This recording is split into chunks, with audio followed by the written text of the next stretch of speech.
Alrighty, folks, you are in for a treat. We have the one and only and lovely Melody Wright with us. Melody Wright's been on the channel a couple of times. She and I don't always agree, which makes it for a very, very fun conversation. Melody, how you doing? I'm doing well. Thank you so much. And thank you, of course, for having me back. Oh, I love you being on the channel. Love you helping me get smarter. Because again, you have experience in an area where I have very, very little.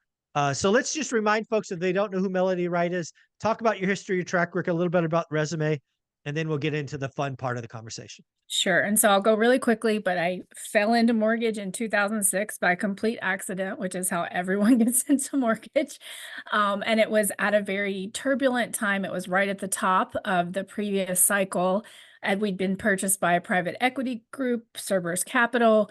And so, as good little PE guys, they wanted to make sure that they had paid a fair price as they saw certain housing metrics kind of turning around. And so I really helped kind of gather all of the management reporting from across the company to kind of show them what was happening. And quickly we realized, well, Cerberus realized it wanted a purchase price adjustment. And so, We're not paying that. exactly. So things just went crazy from there. And we kind of led the write downs because of that. And so we were out early before Chase and Bank of America and others. But it was a really crazy time that people say, the GFC 2008. Well, if you were a mortgage, it lasted a whole lot longer than that. And, my company held on from all that time in 2006 until we filed bankruptcy, basically in 2012. And so Mm. it was a long road. So I started in corporate finance, kind of looking at both origination and servicing and what's supposed to be a natural hedge. That doesn't always work out, especially when people get a little addicted to what we call that gain on sale when you deliver those loans to the GSEs, being Fannie Freddie, or to Ginnie Mae, FHA, VA. And so, anyway, I got a crash course in all things mortgage, and really kind of was at the forefront helping to write messaging for investor presentations and things of that nature. And then went on to help manage our bankruptcy as well as a consent order and the AG settlement. And then ultimately, my president asked me to help them get through the default crisis because we were getting pressure from Fannie and Freddie to clear our seriously delinquent loans. So, yes, guys, you heard it here. The government was pushing us to move these loans along. And so it was kind of my job to figure out what did successful exit look like for some Mm. of these borrowers, the ones that were still there. Many walked away, as we know. So did that, kind of left after the bankruptcy, went off to other non-bank originators and servicers and realized, no one was changing the technology. Nothing had changed. And if I wanted change, I was going to have to do it. So I went off to fintech companies where I built technology or wraparound solutions for many years. And at the same time, I started diving into macro, kind of looking at what else, how did all those people get it so wrong last time? All these economists that kept telling us the housing market was turning around. We saw home prices go up and down until they didn't do that anymore. Until they just had one trajectory. But I really need to understand because one of my bosses is like, please tell me when rates are going to rise because we don't want to be caught out, right? Well, I told them, they just didn't believe me, and they were also caught out again Oh. as things started to slow down. So that's been a really interesting thing. But anyway, I dove in, I was reading the narratives. I was like, this doesn't make any sense. I didn't feel like anybody had the whole story. I felt like I was looking at it from a much Mm. wider lens. And so I went out on the road and visited some of these, really kind of over speculated towns. I've gone like Nashville, Charlotte, Austin, et cetera, to really get a sense of what was true inventory out there. Cause I just did not understand the inventory shortage. It did not make any sense to me understanding what I knew about demographics. So that's a really long story. I wrote an article last January called Debunking the Inventory Myth for Housing Wire, and it lists a lot of my themes in there. You guys can go check it out. But that's how I arrived here today. And I also track 75 local markets each week in my Substack. So Yeah. And let's that was a call out lot. your Substack. No, that was great. Where is your Substack if somebody wanted to check out your writings, which I have? You're an excellent writer, very data oriented, which I appreciate. What is the Substack so people go look it up? It's just called M3 Melody Substack. So you can Google that. It'll take you right there. Yeah, folks, if you're not going there, I suggest going there. Even if you may not agree with the That's right. opinions, I think understanding the data and what she's looking at is important. For example, one of our very first conversations, you highlighted that you were really keen on, at that time, I think it was the 60-day delinquency. Yeah. Then the next time we spoke, it moved to the 30-day delinquency, was seeing some upticks. Where are we now at closing out of 2023? So we're still saying pretty muted, what I call seriously delinquent loans. But we're actually continuing to see increases in 30 and 60-day delinquencies as the consumer comes under stress, due to property taxes and raising insurance bills. And that all kind of always hits for our big states like California and Florida at the end of the year, and then kind of in the spring we get Texas. And so Mm. as part of my job, I still have clients where I actually listen to borrower calls, believe it or not. They tape them, I Whoa. listen to them. Yeah. Yeah. Yeah. And I mean, taxes have just hit borrowers like a ton of bricks. And of course, there's going to be workout solutions, but what I don't think people understand is the ones that we have are very limited, even if you put it out there for 40 years, Mm. especially on the rates. They could end up actually having to pay more, some of these programs. And so the government's trying to retool them. And I think it's Michael, it's not a huge part of my thesis, the Mhm. delinquency. It's a component, Right. but it's definitely ticking up, and the seriously delinquent should be at 0, to be honest with you, with all the programs that we've had. And the fact that, the CFPB says you cannot send the loan to foreclosure until it's 120 days delinquent. And then you tack on top of that the fact they just put the VA foreclosure moratorium on. And so, this stuff's going to go really slowly, but consumers are definitely coming under stress. Yeah. I don't know the recent numbers on 30-day or 60-day. They're certainly up. Totally get it. But are they back to historical trends or not yet? So FHA and VA are, Okay. and so, yeah, and then, but Fannie and Freddie, not so much, but you have to kind of, it depends on what you're looking at. Are you looking at what's in the MBS? Mm. Fannie, Freddie, they do these credit risk transfers, Yep. you know, uh, they also do the FHA does these single family loan sales to get all of those crappy loans off their books and into the Right. hands typically of nonprofits. Anyway, but so you always have to be cautious about, like, Mortgage Monitor came out and said, okay, yeah, they saw tick up in delinquency in my private books. Everything kind of stayed the same, but you could Mm. see that kind of roll to 30 was increasing, or the people that were Okay. getting really, really, really close to rolling. And so as we go through this time period, I think we're going to have some push and pull on the numbers, but Okay. they're not trending in the right direction. And FHA, VA are very concerning and at pre-pandemic highs. I mean, FHA is just at 9% overall delinquency. That is just massive. Wow. So Mhm. 9% overall delinquency is 30, 60, 90. And it's all buckets, The right? whole span, correct. Oh, Yeah. so that's 1 in 10 FHA borrowers. If Yeah. I'm doing the math right, roughly. Right. That's And probably just not good. I just think that's after a payment defer, like, or well, they call it the Mm. partial claim in FHA land, but that's where they took, those 18 months of forborn parent payments and put them at the back of the loan. So Oh, not only wow. did they not have to pay, then they also just put it on the back of the loan to be paid off at when they close or I'm sorry, when they sell the house or pay it off. And then you also have these additional 40-year modification. And so all of that, Michael, and the kitchen sink is being thrown at them.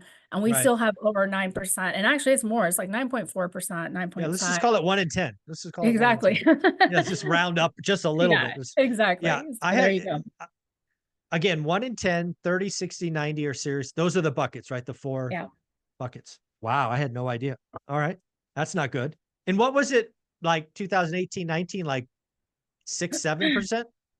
So yeah, sorry, I hate talking numbers when I don't have it right in front of me, but the key on the FHA is that we've more than doubled FHA Mm. lending since 2009. And so in many ways, it is subprime. You'll look at the credit scores. Yep. I'm not making this up, 580, 620, depending on your Yeah. down payment. And what is concerning me, Michael, is I'm seeing one of my jobs in the heyday was to look at credit quality, look at, Mhm. what does my loan to value look like? What are my credit scores? Where are they trending? I'm seeing credit scores. I did not see this low back in the crisis. Like, and they're not even in foreclosure yet. They're not even in foreclosure. And so anyway, I don't have the exact numbers, but I'm with you Okay. that that 6% Yeah. overall kind of sounded like when things really, like everybody could hear the wheels starting to come off the bus. And Right. so for FHA to already, we've doubled that lending, and Yeah. for it to already be at 9%, it's just problematic. Yeah. It's probably not good. It's probably not good. Um, well, you know what? Something I would love to do with you, we're sitting here, well, let's just call it the end of 2023. We all had thoughts and opinions on what 2023 would turn out to be. When you look back, what was something that maybe surprised you either way, negative, positive, something that surprised you? And then more importantly, we'll talk about 2024 next, but anything particularly surprised you about 2023? I would say not the results, but just how long the Mm, builders were able to keep going. And I just, we had this. So I after what I saw on the road, and I saw these massive subdivisions with, Lennar flags flying over, and there's yeah. nobody there. It's like it's like a Wild West, where the Yeah. tumbleweeds are like, Yep. that's what it was like everywhere. And I just was like, okay, like, and I looked at Mm, the builder balance sheets, and I was like, there's no way they're going to keep this going. okay. Well, they got really crafty about those buy downs, those Yeah. incentives, and they affected that 15 to 25% net price reduction. Now, I knew there would be demand. A lot of people didn't think we'd have anything. Like they thought 2023 was just going to be, terrible. Yeah. But the builders really kept it going. They're at about 30% of what's being sold out there right now, which is above their historical average. Yeah. And so I think the fact that we were able to really ride this wave of narrative, when you're seeing existing home sales just like go into the, Freighter. right, just, I mean, it's just ugly. And so, but everybody still seems to think everything's okay. I mean, that's I think what's kind of that we were able to ride this Mm, narrative for so long, is what I think is shocking. But you're seeing here at the end of year, inventory is ticking up, yep. new home sales are down, pending sales today, which is, in my opinion, one of the worst metrics, but still it's at the Yeah. lowest level since 2001, and the Yeah. lowest on record for the Sun Belt market for the South. Yeah. I mean, this is some crazy stuff. And so it seems to all be piling up here at the end of the year, and we were able to Mm, kind of skate on this Fed debate and on this, yeah. will he not pivot? And Yeah. just all of this narrative. And so I think Yeah. that was the most shocking thing of all to me. I wanted to ask you about existing home sales because you're right. I actually called 3.8 million would be the bottom. We hit 379. I think it was October's annualized number. Um, Nice. but there was a lot of folks I'll call them crash bros just as a just they're not even in housing for the most part, but whatever. Right. They talk housing all the time. They seem to have been pushing a thesis that transactions crashing 40% meant median price would have to come down, and it didn't. Right. Do you do you see that as a surprise? You're in housing, so you may not have seen it that way. But man, there was a lot of people screaming, prices got to fall, transactions falling. And I'm like, that's not how it works. But I'm just curious. Now when everybody's on strike and they think they're right, right? Yeah. Like the buyers think they're right, the sellers think they're right. Yeah. And those new home sales just came in to like, Yeah. they just they picked up the demand that would have Hmm. forced the existing to kind of, really meet that Yeah. buyer. And so I think it just kind of kept it frozen in, and I'll say absolutely, I did not say that home prices would crash, but I did say don't be surprised if in certain markets they Yeah. come down as fast as they go up. And I'll say that for next year as well. That's Yeah. not my thesis overall. I see probably around a 5% reduction next year, and then 2025 to be the worst. Oh, okay. And then, I like it. yeah, and then kind of out from there. But, Got it. I think that we've got an election year on our hands. We got Yeah. a lot of people that are gonna, the two words affordable housing, we might as well, you and I should probably do a bet of how many times it gets mentioned, like we'll do a count. It's gonna And be a lot. it's gonna be, I think it's gonna be the top one of the top three issues that people campaign on. I And agree so with you. then they're Yes. gonna throw out some crazy solutions that don't help anybody, and that's gonna keep everything. We still have 5 billion in homeowner assistance funds out there from last year 5 billion. that has not been used. Like some of Yeah, your states like Florida are close to using it all, but most states are not. that's And they've amazing. got another $10 billion budget that they want to Mm. pass for 2024. And we've already got we Yeah, still have 5 billion. Yeah. So the anyway, the big thing for me, you're right. I think affordable housing is going to be like plastered on all the politicians. But the problem, at least where I sit, is my words, not yours. Feel free to disagree. Is it's all freaking demand oriented. mhm, We don't need more demand. We would like right. some more supply, please. Um, yeah, that's what I think. Well, I think we're getting it. And you know, this is Great. so here in Florida. So, you know, because I spent most of 2012 and 2013 in Florida in Mm, you know, managing the default crisis, I went there again and spent a couple of months just, you know, really driving around, looking around. And Fort Lauderdale is already in a lot of trouble. Southwest Florida is in a world of hurt. You know, mhm. Miami is coming. I mean, Fort Yeah. Myers, like the inventory is just so, you know, seasonally between November and December, we see about a 10% drop in inventory. Like that's just because nobody wants to sell their Yeah, house during Christmas and New Year's. you're Why right. would you want to do that? Well, in these Florida cities, that's not what's happening. And by Mm, the way, this is their selling season. So I'm not, you know, yeah. but the pace or how much it's outpacing is very interesting. And then the price reductions, like, you know, when you are tracking local markets, you can actually look deep and see what's Yeah. happening. And Florida is one of the largest housing market. It's always, you know, usually it's California, Florida, New York and Texas that drive Mhm. the national narrative. Correct. And, you know, we've had our issues in Texas already, and they're getting worse. You know, it was surrounded by Austin, but now Dallas and Houston and San Antonio are joining the party. And then you've got, you know, California was already a bloodbath.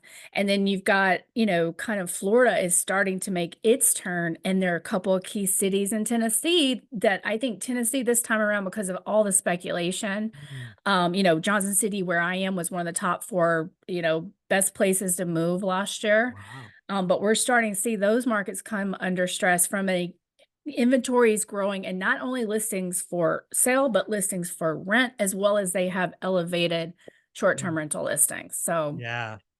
Yeah, I think there are plenty of cities. I'm sure you saw this one that was like, no kidding, folks. There was this, I think it was on Twitter or X, Joshua Tree. I'm sure you saw the post where there was some house that sold for like 660, all tricked out Airbnb, just retraded 2 years later at like 380 or 360 oh, or something. word. I'm Yeah, like, yeah, it's not get rich quick, folks. It's not, it's a desert for a reason. I mean, yeah, that's it's right. yeah, And when like you always say, you have to work at it. You can't, like, you yeah, can't, yeah. yeah, So, you gotta do the work. You gotta have a yeah. buy box. You gotta get in the weeds. You gotta know your market. Yes, Um, yes, yes. it is the other thing that's when I say all of that, it is possible to find a great deal. I think there's a lot Yeah. of folks that's like, it can't be done. I'm like, Oh, it yeah, it can can. be. It can be. Yeah. Absolutely. Yeah. Yeah, I So mean, have the right facts on your side and, you know, go in there yeah. and, you know if they're delinquent on their property taxes and, you Yeah. know, if you know the system. And that's what I say to people. It's like, you know, everybody calls me a doomer or whatever. It's like, no, I'm just trying to educate you on how Right. it works. Because once you know how it works and Yeah. what's for you and what's against you, then you can of course be successful, you know? Yeah. So, And that's why I invite you back as often as I do, because I don't see you as a doomer. I yeah. see you as somebody who educates folks on what's really happening. And oh, by the Right. way, on an important area that I have zero experience. Right. So that's why I keep reaching out to you saying, will you Well, please thank come you. back on and have a conversation with me? But Yes. yes, I've seen you be categorized as a doomer, which Oh I yeah. don't do, but Crash it happens. sister. Yeah, it happens. It happens. Yep. I actually want to go to 2024 and 2025 because you dropped a little thing there that I want to go Yeah, scratch. I want to be clear so I don't misquote you. Median home price 2024 nationwide down 5%, 2025 worse than 2024. Did I summarize that right? that's correct. Around, and I'm looking at about 12%, I would say in 2025. Ooh, And that's if everything just keeps going as yep, I is. understand. Nothing changes. We don't have a credit crisis. You know, suddenly we don't have a big bank blow up and 30,000 people lose their jobs. You know, Right. that Yeah, yeah. that that's the kind of thing, but that's if we just keep going right Okay. now with nothing else changing. So Yeah. based on that, am I right in interpreting you that you see risk to the downside, not to the upside? That's right. Yep. Okay. So five, -5 and -12 is kind of the best case scenario. It can get worse from there. I think so, and I think Okay. in some cities, I mean, where when awareness happens in a place like Dallas, I think that could Yeah. happen really quickly, and this multifamily is a big component, that I think is just it's just exploding everywhere, and I think people had an idea that these numbers until they're, like, in development, they're not really there until they're in Yeah. your face, and I Yeah. think that it's in it's getting to be in everybody's face right now. Yeah. So let's push that a little bit because I'm not sure what you mean by so multifamily apartments, I'm guessing, not Yeah. fourplexes, Yeah. apartments. Okay. Yeah. And you're talking about new supplies where I think you're going with this. Correct. Yeah. Okay. Mhm. Yeah. It's the Sun Belt, a lot of new supply coming, Yes. which will be competition for existing, all of Yes. that. I'll say this, and I'll see if you agree or disagree. Um, I think the pain in commercial, so office, multifamily, I'm willing to bet it's 4 or 5x what happens in single family. So 4 or 500% worse than what happens in single family for a short term, like, For a short 24, term. 25, Yeah. 26. Yeah, for a Yeah. 2, 3 year window. Does that Yeah, feel and okay? and it could end up yeah, and it could end up net being much worse, but I see the 2 as inextricably linked, meaning a lot of these new single like what I saw in Round Rock, Texas, for instance, the nightmare that is there was all because of an Amazon facility that's not gonna be built, So all Ah, these and this is what I keep telling people, it's not just your national builders, your locals look at your nationals and they say, "Ooh, this is gonna be a great idea." They yeehaw! just come on over and it's a block down the road, and the national doesn't even know it's there because Ivy Mm, Zelman's not tracking it, Zonda's not tracking it because it's a right. local private Yeah, builder, it's and small. so Yeah. you just the amount of developments, but it was all around commercial, and so Right.